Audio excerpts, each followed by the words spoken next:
Today, I'm going to be talking about popular Volvo models that you absolutely don't want to be buying. Cars that you would expect are going to be reasonably reliable, but just aren't due to one particular shared component. Let's get into it. Hello, and a very warm welcome back. The whole reason that I started this channel was to try and help people buy better cars. Often, problematic models, they're known in the car trade or they're known by mechanics for quite a long time before the issues become public knowledge. I do what I can to try and make that knowledge widespread and put the power into the hands of consumers. Now these Volvos, similar story, although the issues are becoming a little bit better known, there's still plenty of people out there, as we'll see in this video, who are going out there, buying them and then being hit with absolutely massive bills that of course they're just not expecting on such new low mileage cars. So what is the issue with these Volvos? Well, they've got a serious problem with part of the hybrid system. Known as an ERAD, or electric rear axle drive, the ERAD's job is to provide power to the rear wheels, as the name suggests, and it does this through an internal transmission.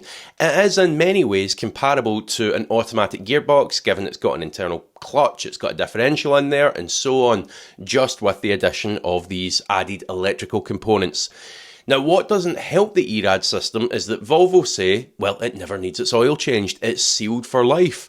Now, this is quite common. A number of manufacturers do this with their automatic gearboxes, and my advice is always the same. You should still change the oil. Over thousands of heat cycles and age alone, oil degrades. It's just the way it works. There's no getting around that. It loses its protective properties, and it's no different inside this ERAD system. By not changing it, we're just speeding up the inevitable wear that's already taken place.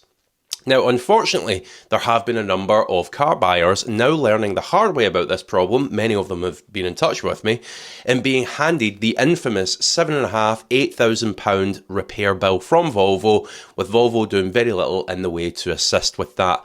As you'd expect, they are demanding that any car that has a fault with the ERAD system, they're demanding it's got a full main dealer service history to warrant the fault, even although that ERAD is not a serviceable item. In their view, at least anyway. We say you should change the oil. Volvo say, no, it's sealed for life. So given it's not a serviceable item, should it really matter if it's not been into the main dealer? That's up for debate. Now, I recently spoke with one owner who had gotten an independent garage to service his car whilst he was away from home, and that meant that Volvo didn't want to help when his ERAD inevitably gave up. Now, these aren't old, worn-out cars we're talking about here, having these problems as little as 3-4 years old with an equally small amount of miles.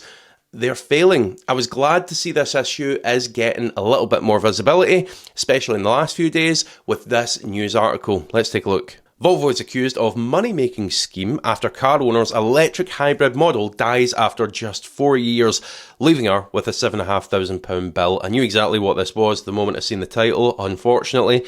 A Volvo hybrid owner was saddled with a £7,500 repair bill. I'm not going to read this full article, by the way. We'll have a bit of a skim read. And a car that she didn't want after its electric motor packed in after less than 5 years, prompting accusations the Swedish firm is running a money-making scheme on eco-conscious owners. I like the framing of this article.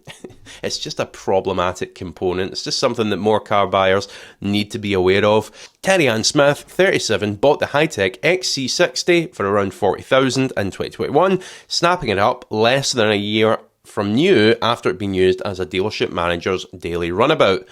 But the mother of two from Rugby was left with a gargantuan bill after a piece of hybrid machinery, the ERAD that'll be, with a reputation for unreliability packed in at the end of February, 4.5 years into its life. Skipping forward here a little bit, Miss Smith picked the plug-in hybrid because of its ability to run on electric charge alone and what she thought was the firm's reputation for cast iron dependability. Well, this is just it, isn't it? We see it with the likes of Honda as well. They're releasing wet belt equipped engines.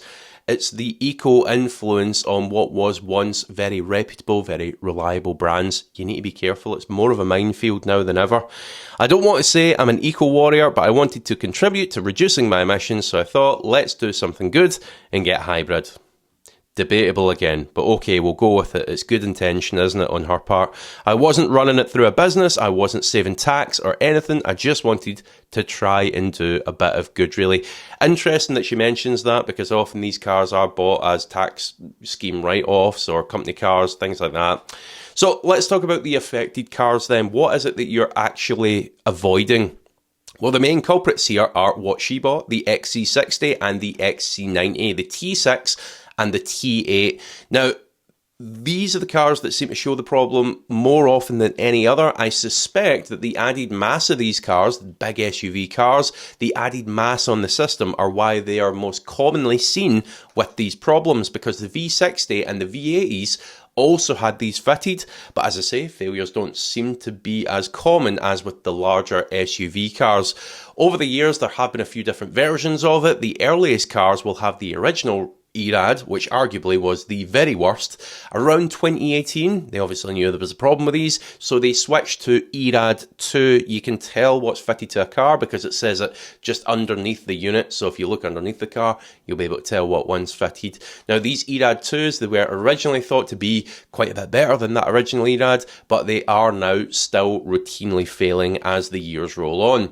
The latest is ERAD 3. Now, this has been fitted since the second half of 2022. From about July, August 2022, you generally find they've got the ERAD 3.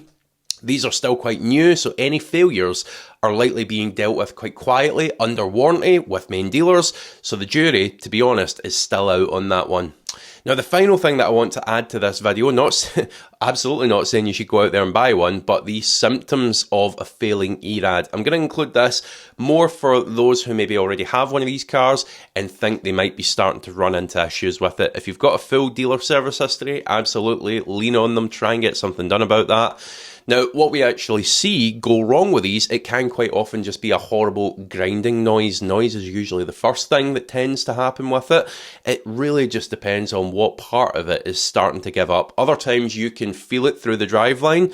The best way I can describe it is almost as if you're driving on gravel, where it will kind of slip and catch and then slip again. Very unnerving. I really only add this, as I say, for those who maybe own one and are wondering what the common symptoms are. It absolutely goes without saying, I really don't recommend buying one of these at the moment, regardless of what ERAD it's got fitted.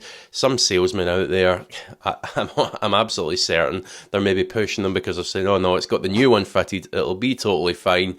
There are plenty better options out there. As ever, thank you so much for tuning in. I do hope to see you on the next one. Hit that subscribe button, hit the like button, leave your thoughts in the comments section below, and I'll see you next time.